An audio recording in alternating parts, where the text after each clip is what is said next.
جب عمران نیازی صاحب کے کہنے پر اور نیب نیازی گٹس جوڑ جس زمانے میں عروج پر تھا تو اپوزیشن کے رہنماؤں کے خلاف بے بنیاد کیسز بنانے کا سلسلہ شروع ہوا، اور ہم نے دیکھا کہ ایک ٹائم ایسا بھی آیا کہ قومی اسمبلی کی پہلی 2 روز جو اپوزیشن کے بینچز کی ہیں ادھر بیٹھنے والا کوئی نہیں تھا، تمام رہنما اپوزیشن کے وہ سلاخوں کے پیچھے تھے۔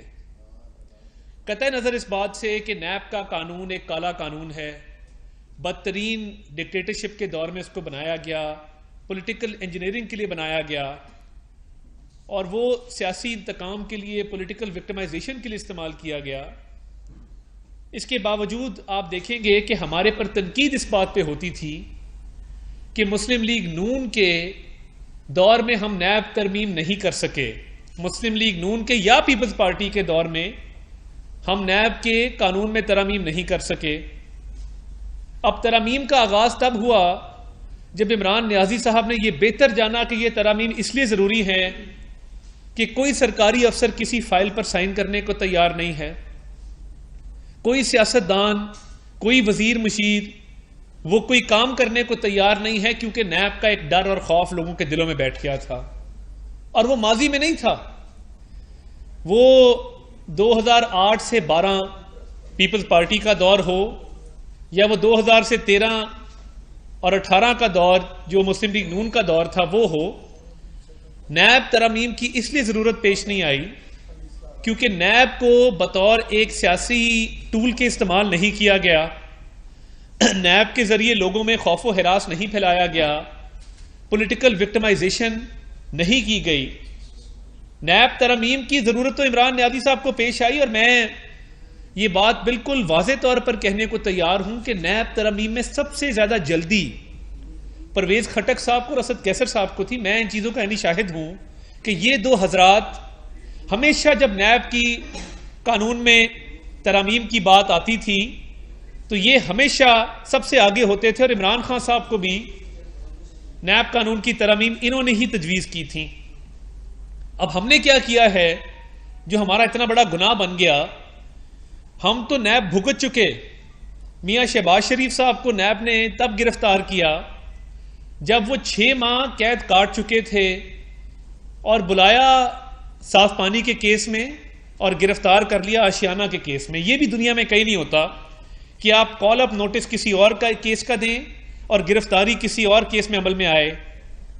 اس کے بعد اسی تفتیش میں اساسوں کی چھان بین بھی کی گئی، تفتیش کی گئی، مگر ایک نیا اریسٹ وارنٹ اساسوں کے کیس میں جاری کر دیا گیا اور دوبارہ گرفتار کر لیا گیا، کیونکہ یہ عمران احمد نیازی صاحب کی منشا تھی کہ وہ شہباز شریف صاحب کو جیل کی سلاخوں کے پیچھے دیکھنا چاہتے تھے۔ مریم نواز شریف صاحبہ کی گرفتاری ہوئی، اس میں بھی نیب کو استعمال کیا گیا۔ ایک بالکل فریولس کیس چودھری شوگر مل کا بنایا جاتا ہے، اور مریم نواز شریف صاحبہ کو اپنے والد کے سامنے گرفتار کر لیا جاتا ہے کوٹ لکھپت جیل سے۔ اسی کیس میں بھی پاسپورٹ کی واپسی ہوئی ہے، وہ گرفتار ہوئیں۔ خواجہ سعد رفیق، خواجہ سلمان رفیق پہ ایک جھوٹا کیس بنایا گیا، ان دونوں کی بیل ہوئی۔ سپریم کورٹ کا آرڈر موجود ہے جو یہ کہتا ہے کہ نیب کو بطور ایک سیاسی ٹول کے، بطور سیاسی انتقام کے ایک اعلی کار کے استعمال کیا جاتا ہے۔ ہیومن رائٹس واچ کی رپورٹ موجود ہے، اس سے کوئی انکار نہیں ہے۔ شاہد خاقان عباسی صاحب کے ساتھ جو ہوا، مفتاح اسماعیل صاحب کے ساتھ جو ہوا، احسن اقبال صاحب ابھی بری ہوئے ہیں۔ آپ نے فریال تالپور صاحبہ پہ کیسز بنائے، آپ نے زرداری صاحب پہ کیسز بنائے، مسلم لیگ کے اور رہنما جس میں حافظ میاں نعمان، کامران مائیکل، احد چیمہ ایک فرض شناس افسر ہے، 3 سال قید رکھا گیا۔ اتنی تو سزا بنتی ہے اگر جرم ثابت ہو جائے۔ تو یہ ایک عجیب بات ہے کہ نیب کو تو ہم نے بھگتا ہے اور ہماری بیلیں میرٹ پہ ہوئی ہیں، اور دیکھیے جب نیب کے کیس میں بیل گرانٹ کی جاتی ہے تو بادی نظر میں جب کوئی چیز ثابت نہ ہو رہی ہو تو اس بنیاد پہ گرانٹ کی جاتی ہے۔ اور یہ کیسز تو اب تحریک انصاف کے پینڈنگ تھے، وہ معلم جبہ کا کیس ہو، وہ ہیلی کاپٹر کا کیس ہو، وہ آٹے کا سکینڈل ہو، وہ چینی کا سکینڈل ہو، وہ BRT پشاور ہو، یہ تمام انکوائریاں جو فرا گوگی کی انکوائری ہے، وہ بھی نیب نے انیشیٹ کی ہے. تو وہ یہ تاثر جو دیا جا رہا ہے کہ نیب ترامیم سے مسلم لیگ نون اور اس کی اتحادی جماعتوں کو فائدہ ہے، یہ تاثر بالکل غلط ہے. اس ملک کی معیشت کو ناقابل تلافی نقصان پہنچایا گیا اس نیب نیازی گٹھ جوڑ کے نتیجے میں. کوئی ڈیولپمنٹ پروجیکٹ لگانے کو اس ملک میں تیار نہیں تھا نیب کے ڈر سے. کوئی انفراسٹرکچر ڈیولپمنٹ نہیں ہوئی، کوئی بجلی کے منصوبے نہیں لگے، کوئی موٹر ویز نہیں بنی ان 4 سالوں میں، کیونکہ نیب کا ڈر تھا. ہر افسر فائل پہ سائن کرنے سے پہلے گھبراتا تھا، سوچتا تھا. تو یہ نیب ترامیم کی بنیاد عمران نیازی صاحب نے رکھی ہے، کیونکہ ان کو اس بات کا ادراک تھا کہ معیشت نہیں چل رہی، بزنس مین گھبراتے ہیں. آپ نے کئی بزنس مین گرفتار کیے جن کا کوئی قصور نہیں تھا. یعنی جو قاتل ہے، جو قتل کرے، اس کا 14 دن کا ریمانڈ ہے، اور جو بزنس مین ہے اس کا 90 دن کا ریمانڈ نیب لیتی تھی. یہ کہاں کا انصاف ہے؟ ہم نے جو بھگتنا تھا بھگت لیا. ہماری بیلوں کو آپ دیکھ لیں، ہمارے آپ ٹرائلز کو دیکھ لیں، ہماری جو بریت بھی ہوئی ہے بہت سارے کیسز میں، وہ پرانے قانون کے مطابق ہوئی ہے. مسلم لیگ نون کے کسی رہنما نے کوئی درخواست نہیں دی کہ وہ نئے قانون سے کوئی فائدہ اٹھائیں. اب عمران نیازی صاحب نے جس قانون کی بنیاد رکھی تھی، اس بنیاد میں ہم نے صرف بنیادی چینجز کیے ہیں. اور اس کے اندر عمران نیازی صاحب نے، یہ اس کا سیکشن 4 ہے نیب قانون کا، اس میں انہوں نے وفاقی کابینہ کے فیصلوں کو استثناء دی تھی. ہم نے اس کو بحال کیا ہے کہ جہاں پہ وفاقی کابینہ کے فیصلوں کی وجہ سے کسی کو کوئی مانیٹری بینیفٹ ملتا ہے، کوئی مالی فائدہ پہنچتا ہے، وہ فیصلے بھی نیب کی جورسڈکشن میں آئیں گے. یہ آپ پڑھ سکتے ہیں، decisions of the federal cabinet. اور نیچے لکھا ہے where the holder of public office has received a monetary gain، یعنی جس سرکاری عہدیدار کو، وزیر کو، مشیر کو اس کیبنٹ کے فیصلے کی وجہ سے مالی فائدہ پہنچا ہے، وہ کیبنٹ کے فیصلوں کو استثناء نہیں ہے. عمران نیازی صاحب جو موجد ہیں نیب ترامیم کے، آرکیٹیکٹ ہیں نیب امینڈمنٹس کے، انہوں نے تو وفاقی کابینہ کو بھی استثناء دے دیا تھا. تو ہم نے تو اس کو ریورس کیا ہے. آپ آگے چلیں اور اگر آپ اس قانون کو تفصیل سے پڑھیں تو ایک آگے بے نامی دار کی ڈیفینیشن آتی ہے. بے نامی دار کی ڈیفینیشن جو کرمنل لا میں، فوجداری قانون میں اور سول قانون میں، سول لا میں جو کیس لا ڈیولپ ہوا ہے، اس کے عین مطابق اس کو رکھا گیا ہے کہ اس بات کو ثابت کرنا ہوگا کہ کون کس کا بے نامی دار ہے. اس میں بھی کوئی حرج نہیں ہے کہ جہاں پہ کوئی پیسے ادا کیے گئے ہیں، جہاں پہ کوئی ڈاکیومنٹ موجود ہے، جہاں پہ یہ بات ثابت ہوتی ہے کہ کوئی شخص کسی اور شخص کا بے نامی دار ہے، تو وہاں پہ وہ نیب کے جورسڈکشن میں آئے گا. تو میں یہ سمجھتا ہوں کہ یہ جتنی بھی امینڈمنٹس کی گئی ہیں نیب کے قانون کے اندر، اس پہ بہت واویلا کیا جا رہا ہے فواد چودھری صاحب کی طرف سے. میں نہیں سمجھتا کہ اس کا کوئی بھی فائدہ وزیر اعظم صاحب کو، ان کی کابینہ کو، ان کے اتحادیوں کو پہنچے گا. فائدہ تو اس کو پہنچا ہے جس نے بی آر ٹی کی انکوائری نہیں ہونے دی. فائدہ تو اس کو پہنچا ہے جس نے آٹا اور چینی سکینڈل کی انکوائری نہیں ہونے دی. فائدہ تو اس کو پہنچا ہے جس کا معلم جبا کا کیس ہے.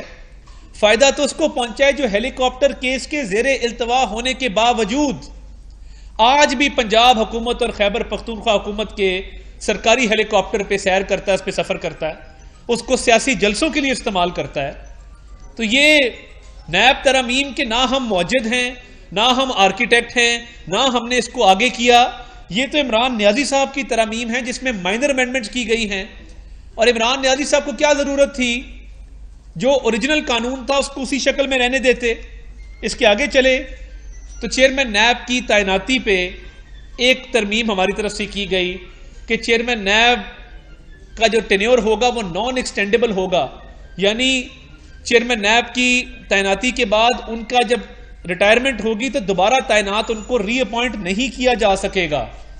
اور یہ اس وجہ سے کیا گیا کہ تاکہ بلیک میلنگ نہ ہو، تاکہ مس یوز آف اتھارٹی نہ ہو، تاکہ ابیوز آف پاور نہ ہو، اور ایک پروسیس کے ذریعے جو شخص آئے وہ اپنی مدت پوری کر کے چیئرمین نیب کی وہ واپس گھر چلا جائے.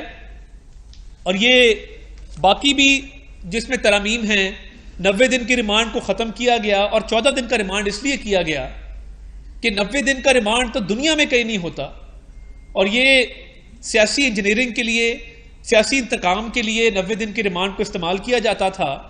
جو تفتیش 90 دن میں لوگوں سے ہوتی نہیں تھی ان کو قید کر دیا جاتا تھا، اور وہ تفتیش چند گھنٹوں کی تفتیش کی جاتی تھی پورے 90 دن میں. بس صرف مقصد یہ تھا کہ عمران نیازی صاحب اپنے سیاسی مخالفین کو باہر نہ آنے دیں اور وہ قید رہیں، پابند سلاسل رہیں. اور آگے اگر آپ چلیں تو اریسٹ کے حوالے سے بھی جو پاکستان میں کیس لا اور سپریم کورٹ کی ججمنٹس موجود ہیں، جس میں ایک مشہور پی ٹی اے کا کیس ہے، پاکستان ٹیلی کمیونیکیشن اتھارٹی کا، کہ جہاں پہ جو ملزم ہے وہ انویسٹیگیشن جوائن نہیں کر رہا، اس پہ مختلف کیسز ہیں، وہ اس کے بھاگنے کا ڈر ہے، اس کے فرار ہونے کا ڈر ہے. جہاں پہ پراپر ایویڈنس موجود ہے وہاں گرفتاری کی جائے. لوگوں کی زندگیاں تباہ کی گئی ہیں. ان لوگوں سے پوچھیں جن کے چھوٹے بچے جب وہ جیل سے باہر آئے تو بڑے ہو گئے تھے، اور وہ ان گھر والوں سے پوچھیں، بوڑھے والدین سے پوچھیں کہ جن کے بچے 3 سال 5 سال گھر نہیں آئے. یہ تو مسنگ پرسنز کا کیس بنتا ہے کہ جہاں پہ آپ نے بغیر ثبوت کے، بغیر کسی پراپر ایویڈنس کے، بغیر شواہد کے آپ نے کیسز بنا کے لوگوں کو بند کر دیا نیب کے اندر.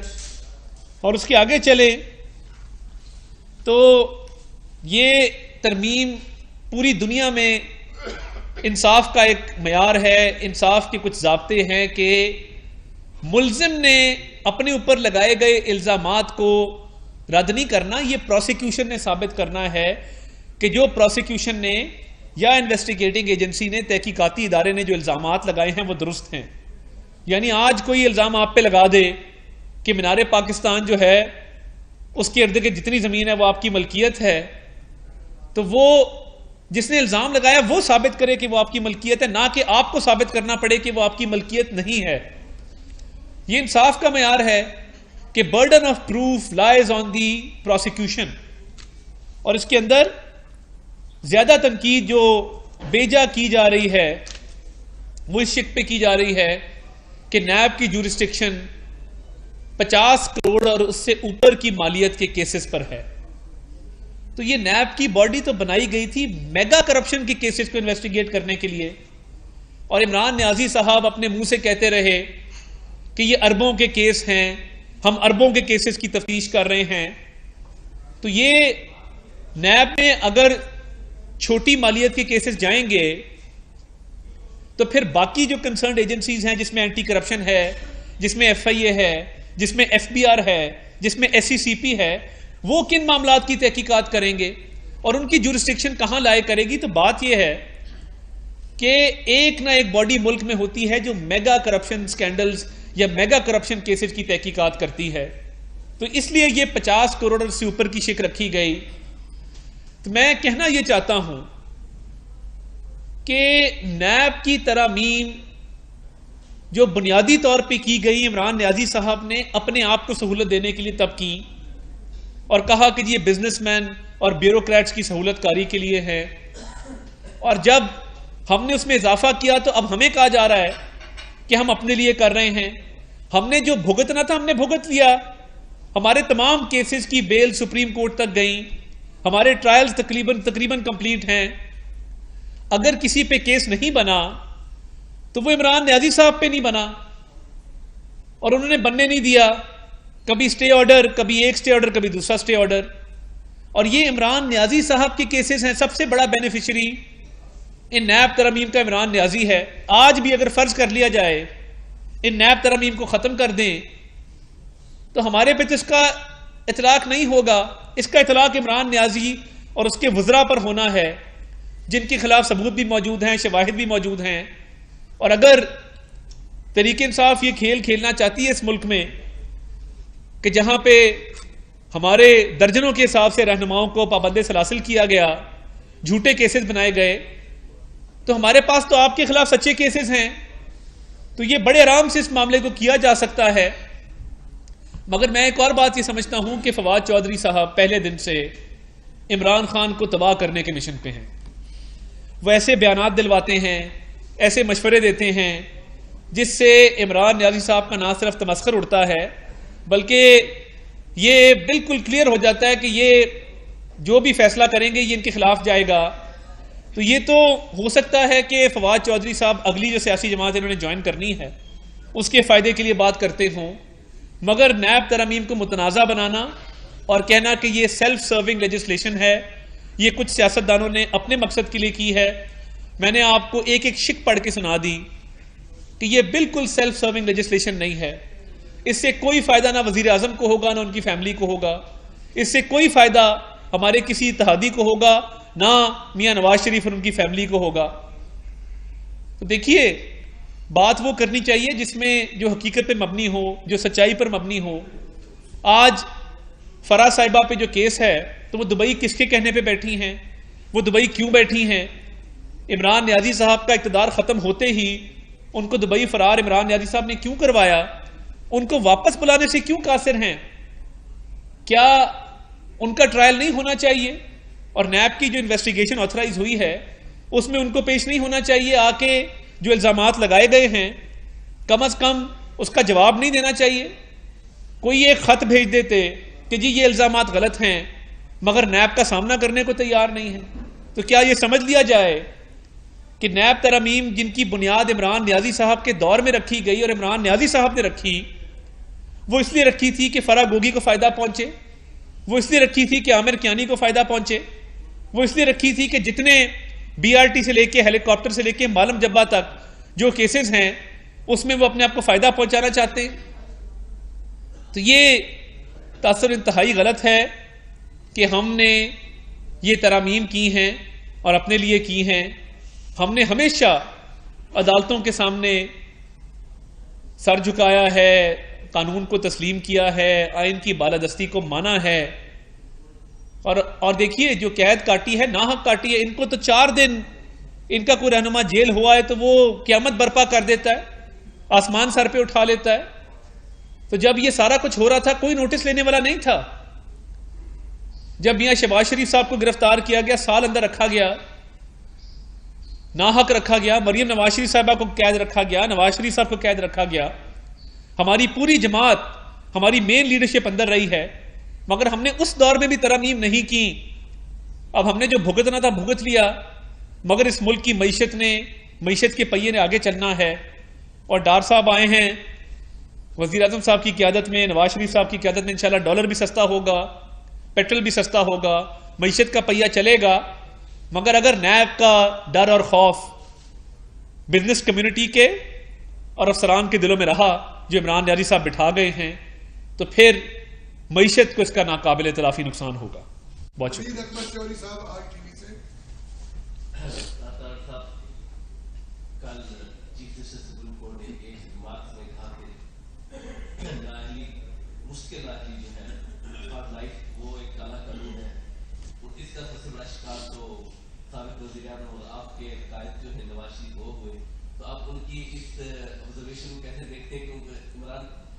نواز شریف صاحب کے خلاف تو فیصلہ بھی انہوں نے لکھا تھا. ایک چیز.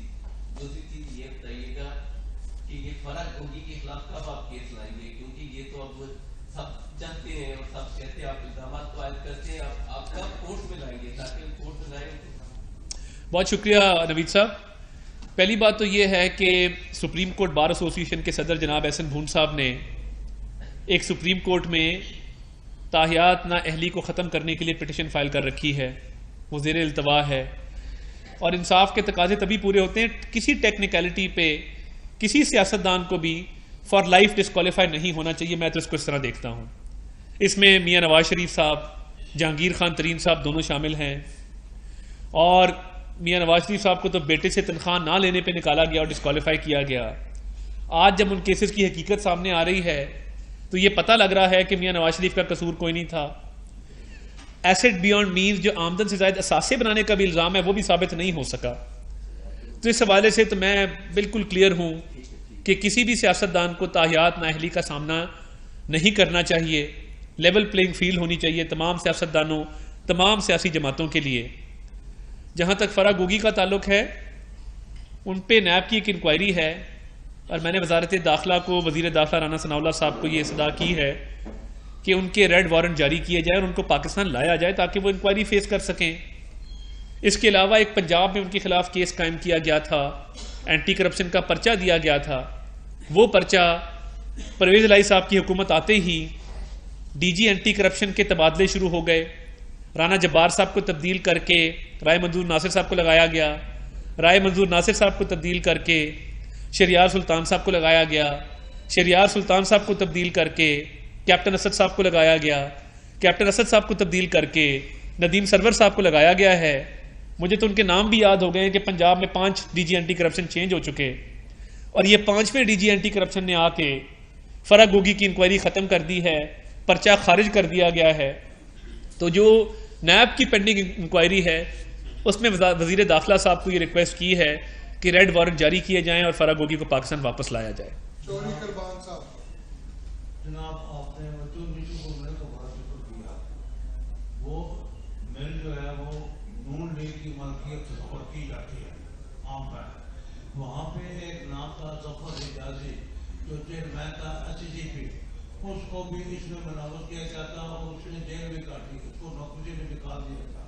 تو کیا اس کو دوبارہ نوکری میں بحال کیا جائے گا؟ نمبر 2, جو لوگ اس میں ملوث تھے SGP کے, کیا ان کو گرفتار کیا جائے گا؟ دیکھیں جو چودھری شوگر مل کا کیس ہے اس میں 2 لوگوں کو قید کیا گیا, 3 لوگوں کو قید کیا گیا. اس میں مریم نواز شریف صاحبہ کو قید کیا گیا, میاں نواز شریف صاحب کو قید کیا گیا اور یوسف عباس شریف صاحب کو قید کیا گیا. اس کیس کی جو سٹیج ہوتی ہے ریفرنس فائل کرنے کی وہ سٹیج نہیں آئی, وہ انکوائری سے انویسٹیگیشن میں کنورٹ ہوا اور اس کے بعد ریفرنس فائل نہیں کیا گیا اور ٹرائل شروع ہی نہیں ہو سکا. تو اس وجہ سے ہو سکتا ہے کہ آنے والے دنوں میں ہم اس کیس کے اخراج کے لیے, اس کی کواشمنٹ کے لیے ایک ریٹ پٹیشن فائل کریں اور اس کیس کو کواش کرانے کی کوشش کریں. اس حوالے سے جو آپ نام لے رہے ہیں وہ میرے ریکارڈ کے مطابق اس کیس میں نہ نامزد ملزم ہیں نہ ان کو سزائیں ہوئیں. یہ چودھری شوگر مل کا کیس تب بنایا گیا تھا جب مریم نواز شریف صاحبہ کو کوٹ لکھپت جیل سے والد کے سامنے گرفتار کیا گیا تھا. تو ہم اس کی انشاءاللہ آنے والے وقتوں میں, کیونکہ ریفرنس فائل نہیں ہو سکا, اتنا مواد ہی نہیں تھا کہ اس کا ٹرائل شروع ہو سکے, تو ہم اس کے اخراج کے لیے, اس کی کواشمنٹ کے لیے متعلقہ کورٹ سے انشاءاللہ رجوع جلد کریں گے.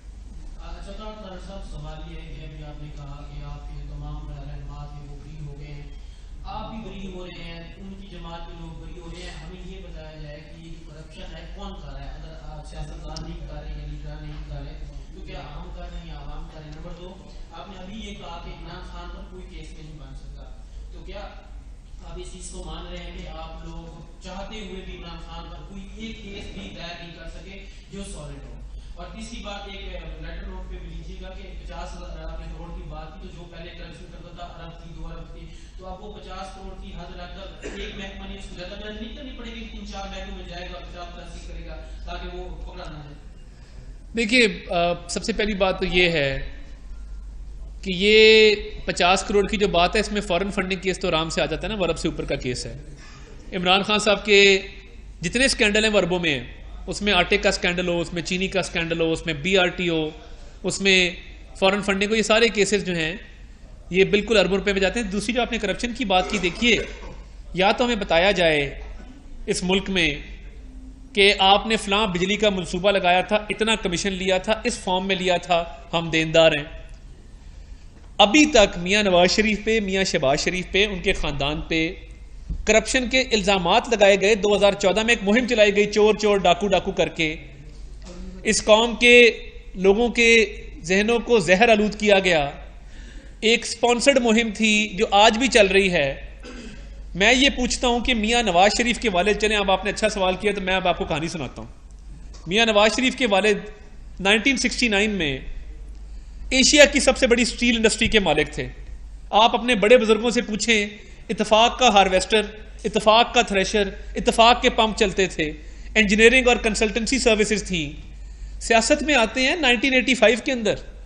جس بندے کی ایشیا کی سب سے بڑی سٹیل مل ہے 69 میں، سیاست میں آتا ہے وہ 85 میں، تو اس نے کیا اثاثے بنائے ہیں یا اس کے اثاثے گھٹے ہیں؟ اور ایک آدمی جس کا والد سرکاری انجینئر تھا، جس کا نام اکرام اللہ نیازی تھا، وہ کہانی بھی سن لیں، ان کے پاس اتنے اثاثے کہاں سے آئے، اور اس کو آگے لے کے چلیں۔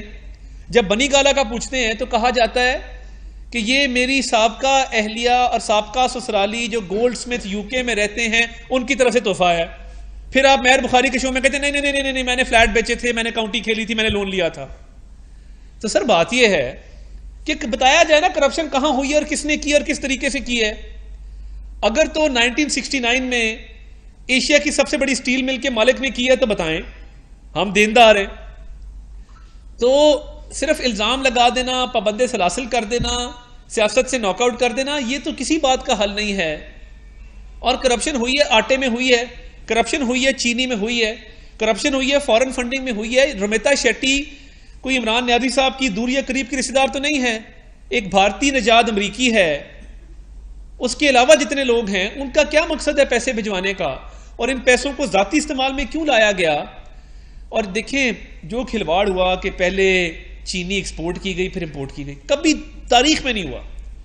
آٹا ایکسپورٹ کر رہے ہیں، قلت پیدا ہو رہی ہے، پھر اس کو امپورٹ کر رہے ہیں۔ غضب خدا کا، یہ فیصلے قومی سطح پہ ہوتے ہیں؟ کیا اسٹیٹ کے ہیڈز ایسے فیصلے کرتے ہیں کہ جہاں پہ ایک کموڈٹی کو ایکسپورٹ کر دیں اور قلت پیدا کر کے پھر امپورٹ کر لیں؟ اس میں لوگوں کو فائدہ پہنچایا گیا ہے۔ اور دیکھیے میں نہیں کہتا، پنجاب میں آپ دیکھ لیں کہ فرح گوگی صاحبہ نے کیا کیا ہے۔ کرپشن اسے کہتے ہیں جو فرح گوگی نے کیا، اس کے خاوند نے کیا، اسی ڈر سے باہر بیٹھے ہیں۔ اور ٹرانسفر پوسٹنگ میں، ڈیولپمنٹ پروجیکٹس میں، تو 5 کیرٹ کی انگوٹھی بھی ہم نے تو نہیں مانگی، وہ ایویڈنس آپ کے سامنے ہے۔ وہ کہہ رہے نہیں 3 کیرٹ نہیں 5 کیرٹ کی انگوٹھی دے، پھر فائل آگے چلے گی۔ اب آپ نے بات تو شروع کر دی تو وہ 1 سے 90 ملین پاؤنڈ کا بھی ذکر کر لیتے ہیں۔ وہ کابینہ میں کس نے پیش کیا؟ بند لفافے میں پیش کیا، پاکستان کی تاریخ کا سب سے بڑا ڈاکہ ہے۔ تو اب کیا کریں؟ وہ کس نے کیا تھا اور کیوں کیا تھا؟ یہ تو واضح ثبوتوں کے ساتھ ہم بات کر رہے ہیں، آنے والے دنوں میں آپ دیکھیں گے انشاءاللہ پیش رفت بھی ہوگی۔ مگر میں بات یہ کر رہا ہوں کہ ہمارے پہ جو الزامات لگائے گئے تھے کسی کورٹ آف لا میں ثابت نہیں ہوئے، مگر میں جو باتیں کر رہا ہوں دلیل کے ساتھ کر رہا ہوں، شواہد کے ساتھ کر رہا ہوں، اور آنے والے دنوں میں انشاءاللہ اس میں آپ پیش رفت دیکھیں گے۔ آپ کی باتوں سے یہ لگ رہا ہے کہ نیب جو ہے وہ جاسوسی ہے، سیاست جو انتظام کے استعمال کے لیے ان کے پاس اتنی صلاحیت نہیں ہے، اس چیز کو آپ مانتے ہیں وہ وائٹ کالر کرائم جو ہے اس کو ثابت کر۔ دیکھیں نیب کے حوالے سے میں نہیں جانتا، مگر وفاقی حکومت جو کیسز کی پیروی کر رہی ہے وہ رزلٹ اورینٹڈ ہے، انشاءاللہ آپ کو نظر آئے گا اس میں۔ Last question,